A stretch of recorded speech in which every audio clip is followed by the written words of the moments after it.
The Seventh-day Adventist Church in Ontario today has a membership of about 35,000, with 132 churches stretching across the province. But only 130 years ago, there were a mere handful of believers, no churches, and few in Ontario who had ever heard of the Seventh-day Adventist Church. As we search the historical records, we find that the Adventist Church in Ontario largely had its origins in the southwestern district, in an area stretching from Windsor to Woodstock and from Sarnia to the north shore of Lake Erie. This is the story of our beginning.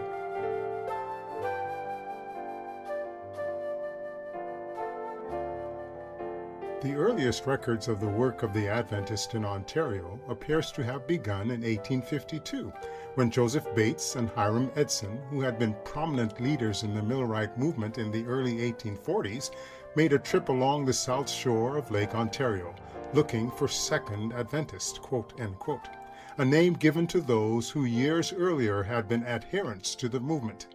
We need to remember that there was no formal Seventh-day Adventist Church at this time, as the church would not actually be organized till 1863 in Battle Creek, Michigan. Ontario was referred to as Canada West, as Confederation would not occur for another 15 years. Yet, there were a handful of scattered believers and some Sabbath keepers across the province. In 1851, Peter Gibson and his wife of London, as well as a few others, confirmed their adherence to the Advent message. If any of the brethren of the Philadelphia church are going to the West this summer, I wish them to give me a call. The Review and Herald is a great comfort to me, as I am all alone in this part of the world. Peter Gibson, May 19th, 1851. For the next 40 years, an occasional evangelist would come to Ontario and make a few converts here and there, but it was very sporadic. In 1876, 5 people were baptized in Lake Huron as a result of meetings in Lambton County, in the town of Wyoming, near Sarnia, and the first congregation was formed with 8 members. In 1879, evangelist John Fulton located in Chatham and reported that 36 people had begun to keep the Sabbath as a result of his meetings. However, when A.C. Boudreau revisited Chatham only 4 years later, he could not find a single one remaining of those 36 people. By the end of the 1880s, the Adventist Church leadership in the U.S. began to realize that although they were seeing great growth of the church in the United States and other areas of the world, they had done very little in Ontario, right across the border. They came to the conclusion that it was time to begin a strong effort. It was decided to send evangelists into Ontario over the next few years, a few in the Toronto and Ottawa areas, and 4 in southwestern Ontario. They were motivated in part by a letter they received from a lady in Roscommon, Ontario. Roscommon was a small village just south of Bell River and on the outskirts of Windsor. In 1884, Emily Smith, a widow, went to visit her daughter in Michigan. While there, she attended some Adventist meetings, and returning to Roscommon, she brought back a few books and literature. She accepted the message and began to share her beliefs with her family and with neighbors, although meeting considerable resistance at first. In 1891, she sent a letter to the president of the Michigan Conference requesting that an evangelist be sent. In response to this request, early in 1892, Elder Eugene Leland arrived in Roscommon to begin a series of meetings, and at least 6 people committed themselves as Sabbath keepers as a result. Emily Smith had worked tirelessly to prepare people with Bible truth, and several people were now ready to join the movement because of her efforts. I came to Roscommon Station and began a series of meetings in a hall. It was evident from the start that the Lord had work to be done here. One man paid for the hall 4 weeks in advance, and another one furnished fuel and lights. The favorable condition of the work at this place is due largely to a widow who accepted the truth several years ago from reading In spite of strong opposition from her own children, as well as from others, she has faithfully held up the standard of truth, doing all she could to get the people to read, purchasing books, loaning them about the neighborhood. The seed has thus been planted and is now bearing its fruit. Eugene Leland, March 22, 1892. Leland was joined in the work at this time by Elder Alfred Burrell. The two men moved on to do more meetings in the community of Woodsley, and then were invited to set up their tent on a farmer's property in a small village known as Albuna, just north of present-day Leamington.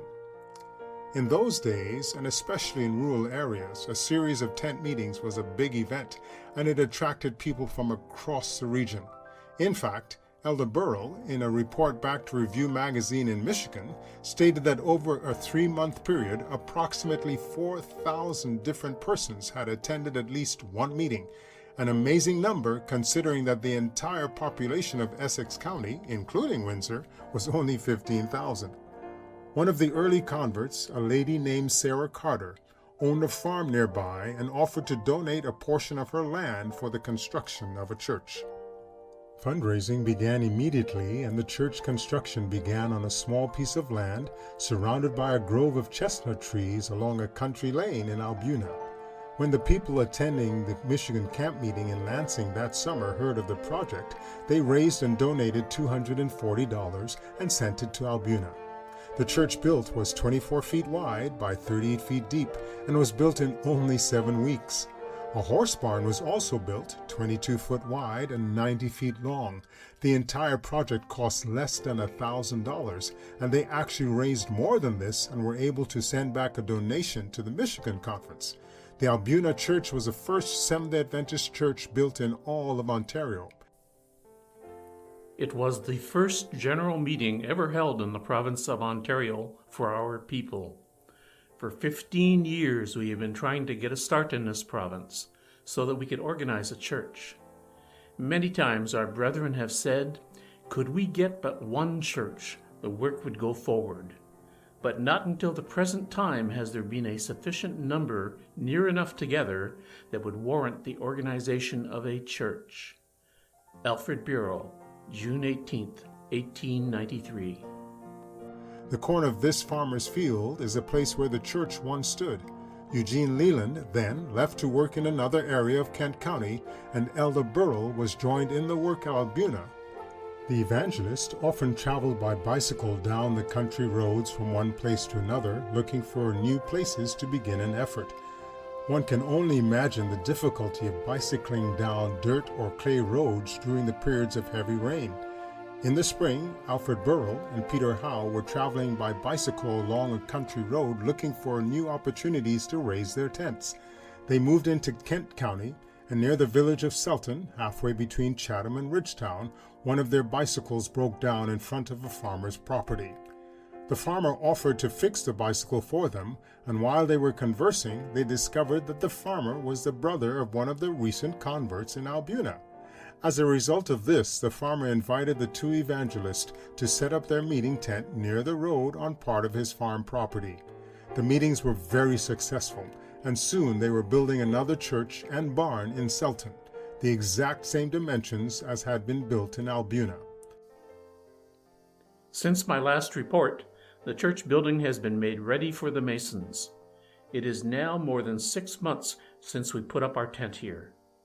Nearly everyone at Albuna has sent us cash contributions, and Conrad Neester also came and worked upon the buildings for us nearly 6 weeks. From almost the first there has been a steady war against us, with the most unreasonable opposition. We expected prosecutions for Sunday labor, but there seems to be a power that has held all opposing forces at bay. Alfred Bureau, January 19th, 1895. So the Selton Church was the second built in all of Ontario in the summer of 1894. Selton also has the distinction of being the first church school in all of Ontario. While the Selton Church was under construction, Elder Eugene Leland had been holding a series of meetings in a small community on the outskirts of Chatham called Darrell. Although no one was baptized that summer, the people asked that more meetings be held, and so the next summer Alfred Burrell and Peter Howe arrived in Darrell to begin another series. They were joined by another Michigan evangelist, a young trainee by the name of William Simpson. Once again, they had many converts, and so it was decided to build a church in Darrell, which was to be the third Ontario church building, constructed in 1895. In that year also, Eugene Leland had traveled to Toronto and organized a church there, but no church building was built. During the construction of the Darrell church, the three men were seen working on the building on a Sunday and were charged for breaking the strict Sunday laws which were in place in Ontario at that time. The members of a nearby Methodist church made great efforts to bring the men before the courts and raised funds to assist in prosecuting them. The trial, held at Ridgetown, was a major event and garnered interest from many newspapers across North America, with articles appearing discussing religious liberty. The Sentinel magazine, which was a forerunner of today's Liberty magazine, devoted their entire monthly issue to the story. All three men were convicted and sentenced to serve time in the Chatham jail. Simpson used his time in jail to write a book on religious liberty, which was later published by the Adventist Church. After their release, they returned to complete the work on the Darrell Church, and it was dedicated near the end of 1896. With three churches now operating, a solid foundation for the work had been laid, and in Chatham, 2 years later, in 1897, the first Ontario camp meeting was held. After the camp meeting, Howe and two other evangelists, Derland and Wellman, held tent meetings in Chatham and gained 10 new members. When the cold weather came, they rented a portable tabernacle to replace the tent at Grand Avenue near Thames Street. In 1899, a congregation was formally organized with 12 members. A year earlier, in 1898, the second camp meeting was held in St. Thomas, where there was only one believer and her 4 children. The camp meeting generated much community interest, and as a result, a church of 27 members was organized in that same year. One of the members, F.G. Hill, a contractor, would later play a leading role in erecting the original buildings of what is now Kingsway College. Also in 1898, in London, the First Adventist Church was organized in that city, and they also opened a health food factory. In 1899, the third Ontario camp meeting was held in London at today's Western Fairgrounds, and that city became the birthplace of the Ontario Conference. The conference office was organized on June 15th and was located on Piccadilly Street, where this parking lot exists today. William Ward Simpson, who had served 40 days in the Chatham jail, was ordained to the ministry at the London camp meeting that summer. An elementary school was also opened in that year. In 1902, the members purchased their first church building at the corner of Oxford and Colborne Streets. By 1905, there were churches in London, Chatham, St. Thomas, Selton, and Albuna, and there were companies in Woodstock, Ingersoll, Oneida, Exeter, and Oil Springs. The Chatham Group erected a church building on McHugh Avenue in 1906. St. Thomas built a new church on Mary Street in 1909. In 1907, 2 of the London members financed a factory in the city, the Battle Creek Toasted Cornflake Company, opened by John Harvey Kellogg. And in 1910, his competitor, C.W. Post, opened a poster manufacturing factory in Windsor. In 1915, the first Windsor Church was organized, following an evangelism effort by Canadian evangelist Matt Allen. Windsor had a late start due to the fact that the few believers there had been worshiping with their brethren in Detroit. By 1915, southwestern Ontario had added 4 more churches: Windsor, Dresden, Petrolia, and Exeter. In Sarnia, a series of efforts were held in 1924, and a church with 14 members was organized, meeting in a chapel at 161 Victoria Street. Some of the other churches and companies in the district were not organized till years later. Woodstock in 1971, Leamington in 1977, North London in 1988, Windsor Spanish in 1990, Living Truth in London in 2015, and Living Faith in Windsor in 2015. In the early years, the Adventist Church was primarily composed of people of European descent. But as the 1960s dawned, changing Canadian immigration rules allowed for more people to arrive from diverse parts of the world, and the church very quickly became multicultural in nature. People brought with them the flavors of culture from their nations of origin. The early work of the evangelist in southern Ontario left a legacy which stirs the imagination. As a result of the Ridgetown trial of the three ministers, the issue of religious freedom and Sabbath worship came to the forefront in many areas of the continent. In fact, when the issue of Sunday laws later came up in the Canadian Parliament, a member of Parliament from Quebec stood up in the Assembly, and in a long speech he told the story of the Adventist ministers who were unjustly imprisoned for their faith. At another time, when further Sunday laws were being proposed in Parliament, Leland and Burrell were part of a four-man delegation sent by the Adventist Church to meet with Prime Minister Sir Wilfrid Laurier to plead the cause of religious liberty. The Sultan Church left a legacy through the members who formed that early church. They laid the groundwork for Adventist education in the province and produced leaders in the fields of education and administration. As a result of the broken bicycle, there are now, or have been in the work of God, 1 doctor, 5 nurses, 1 conference president, 3 college professors, 1 school teacher, and 4 music teachers from this community. And so I think we can all say what I have often heard Pastor Burrell say: God bless the broken bicycle. Relan Easter, early pioneer, Sultan Church member. The Albiona Church members hold the distinction of building the first Ontario church. Most of those early members, including Emily Smith, are buried in the Albiona Cemetery awaiting the day when Jesus returns. None of those 3 early churches exist today, but they provided a foundation for the emergence of many other churches today in our province. Eugene Leland and Alfred Burrell both served in later years as presidents of the Ontario Conference.